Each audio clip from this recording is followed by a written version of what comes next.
Hi, friends, it's Salt. If you're new here, this space is all about salt. Salt is the element of healing, cleansing, power, and transformation through alchemy. This space is not for everyone. It is intentionally made to only find a few. It finds people who transmute pain into healing, which is rare in itself. I personally do not want a large audience and would rather it finds who it's meant to instead. So if you found this, I'm honored to be one of the few who gets to reflect and see you properly. Just a note to a question I keep getting, I do not offer personal readings. In fact, I don't know that I want to monetize at all. I feel this space isn't really meant to be combined with money, as it kind of defeats the purpose of channeling with real intention. That could change if I feel it doesn't misguide me, but for now, I feel like it's really purpose seeking, not money seeking. So the first card I got was heavy.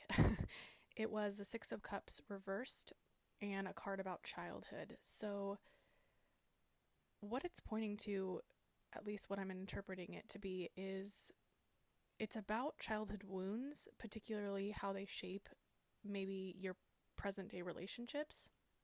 A really odd thing that came up as I was saying that is I'm being shown like someone with a lot of mail piling up, which feels really out of place. Maybe that'll make sense later in this reading, but I'm seeing like a ton of packages and not opening them and kind of like letting them pile up, but interestingly enough, continuing to order them anyway.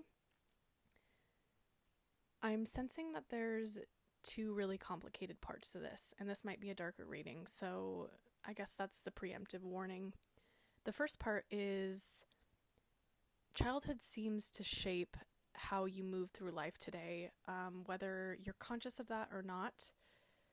As a child, you were brought here with a lot of light from past lives.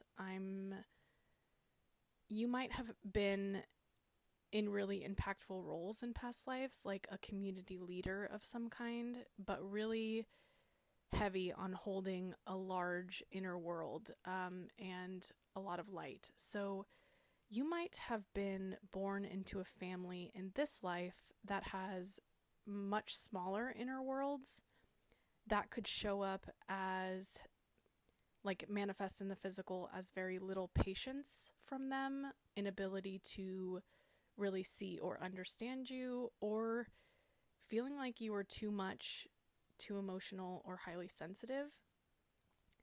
This dismissing isn't because, you were those things. It was because they weren't equipped to hold you. So instead of facing their shortcomings, the ego protects itself by essentially shaming or dismissing the person with the gifts. I'm getting that you had this inner world that was attacked at a very early age. So usually what people do in that kind of response, like I guess the typical response to that, is a disassociation. So a majority of people would respond to being attacked like that by removing their inner world. That's what the common collective would do. However, I'm seeing that you did something really uncommon. I'm seeing that your body protected you and your inner world, which is rare, very rare. The way you did this, I'm being shown, was through overfunctioning. You started becoming highly attuned and hypervigilant to others, particularly your family, but it began with them and evolved into everyone else. I'm seeing you predicting others' behavior and responding before they could hurt you in your inner world. This protected you then, but in the present day, I'm being called to like highlight it to you, how it's not helping you anymore. So today it kind of shows up as perfectionism. Like, you won't start a project until you feel ready or your environment is perfect. Maybe this is pointing back to the mail piling up that I was shown earlier, because like you can't open that mail until you feel ready, right? Same kind of like metaphor for life is things have to align in a perfect way for you to feel ready enough to start. Relationship wise, though, it's showing up as overextension. I'm seeing you find relationships where the other partner is incredibly ill-equipped to give to you. So what you'll do is you'll overcompensate for them. I think this shows up as unavailable partners who avoid the emotional work it takes, so you'll do it for them. You'll deeply investigate. You'll try really hard to understand their bad behavior. You'll explain and then try to over-explain it in a better way. You're working at a level that is not balanced to where they are. So the hypervigilance that was critical to protecting your inner world as a child is now hurting you because it seems to overfunction in environments you're not vulnerable in anymore. What Spirit is showing me to highlight is a child has no options for who they're around, right? Like they're around like an environment that's kind of given to them and they don't get to choose. But the difference with an adult is they have freedom and they have a choice to pick and choose their environment. So while this hypervigilance was required as a kid, because you didn't have that option, now you do have that option. So it's important that you understand that distinction, and it's being presented to me in a way that I needed to emphasize. So this last part of the reading is about a shift inside of you recently that I'm sensing, to stop overgiving. I'm seeing you struggle with this, but I'm also seeing you persist and do it anyway. This is your confirmation that it's important for you to continue even though it feels unnatural right now. And you want to keep scanning and maybe investigating and preparing for another person in some way. I'm being guided to explain that this is because of your childhood. You were basically created in an environment where you had to do that. And so that's what feels natural to you. And so it's going to feel unnatural for a little bit as you unlearn that programming. This lifetime for you seems more about stopping that hypervigilance in adulthood. And it's interesting because I'm being guided to explain there is a ripple effect that it has on others once you begin to really embody this new path. So I'm sensing a lot of individuals that kind of like reaped a reward of your hypervigilance. You did a lot of labor for them with this wound attached to you, and they were able to coast while you did a lot of the heavy lifting.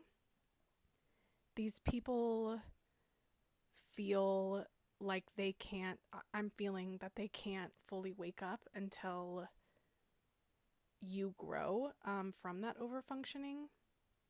They can't really see their lack until they're not being given that functioning that you were providing to them. So your path to correct this childhood wound of overfunctioning will have a very large energetic effect on others, because it's clear that these other types of people won't find another person that will overfunction like you.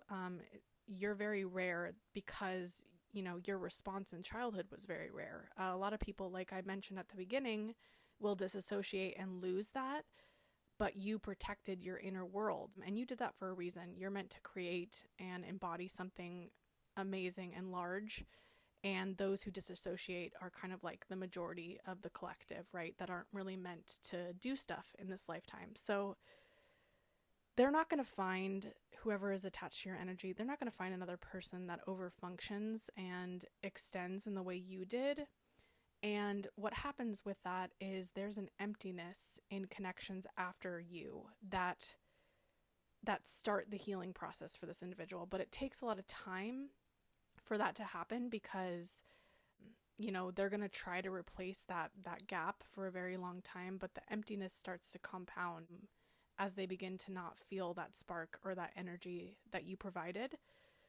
So the important part of your healing journey of like serving to these people and then removing yourself is their karmic wake-up call, if you will. So you have many like obligations in this lifetime to create something for the collective, to embody something much larger, but then you also have this duty to wake up people attached to your energy as well. So lots of things that you're doing and alchemizing here. And the last part of this, I think, is, I feel some of you already intuitively know this, but really keep leaving comments about your story. It helps me channel you more directly. I also wanted to note that I'm really heavy on fairness. So me not responding or engaging is more so about me not wanting to give unequal attention to people. So it's not a matter of me not reading the comments. I just wanted to explain that. And I love reading all your stories, and I'm so happy you all are here with me. So cheers, friends.